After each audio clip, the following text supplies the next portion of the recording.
How are you going, exceptionally excellent educators? Today we are going to talk about my project, cane toads in Western Australia.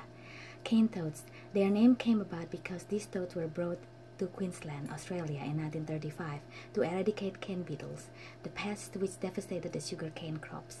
This biocontrol attempt has failed miserably because cane toads are not fast enough to catch the agile cane beetles. Ever since then, 102 cane toads were released in sugarcane plantation without any sense of danger to the environment until it was quite late. Australians then noticed that out of a sudden, there are so many cane toads were found hopping everywhere on the surrounding land, looking like a plague. After a few researches and observation, cane toads are known now that they are highly poisonous across all life stages. Their eggs, tadpoles, metamorphs, baby toads up to adult toads. These little cardiotoxic substances resemble creamy pus consistency, oozing out from the poison pouches parotoid glands behind their ears. Cane toads secrete these toxins when they are getting chomped by the predators. Chomped? Oh dear. Every predators which came across cane toads and tried to ingest them died within 15 minutes after the bufotoxin affect their heart function. Native predators at risk are snakes, northern quolls, lizards, and freshwater crocodiles.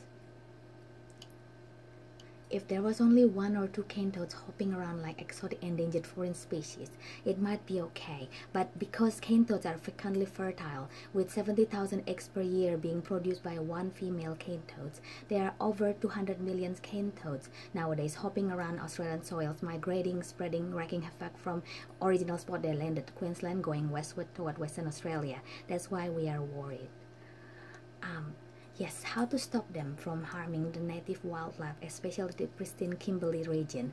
Okay, we have to get the various mitigation techniques into action. Toad busting, by physically hunting hopping cane toads, pick them up by hands, putting the adult toads in the bag and humanely euthanize them.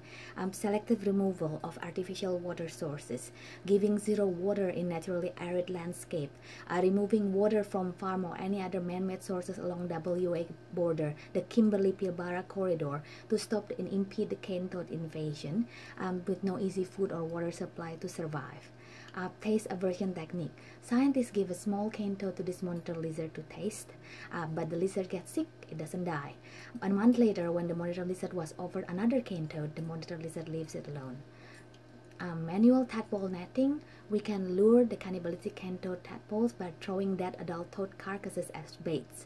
Once the tadpoles gather to feed on the carcasses, carefully scoop them up using large fine mesh net pool skimmer.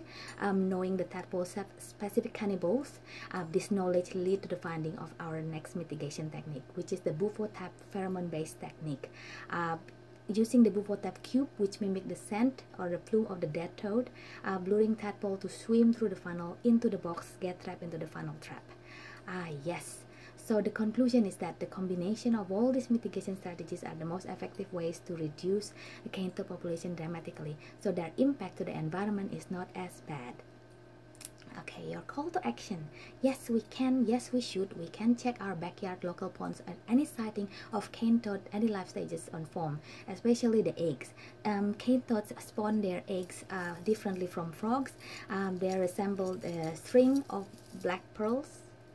It's very long and stringy, so you can just remove them and discard them because we don't need another 1,000 cane toads. And volunteer in any cane toad busting activities. Be careful not to bust a frog, and join Professor Rob Capon and his team, the inventor of bufo-tap Toad Challenge Citizen Science Program, Cane Toad Challenge Citizen Science Program. Yes. And other than that, thank you so much for listening to my presentation. Hope you learned something new, and keep on inquiring about the world, inquisitors. Keep educating. Until then, see you later. Bye for now.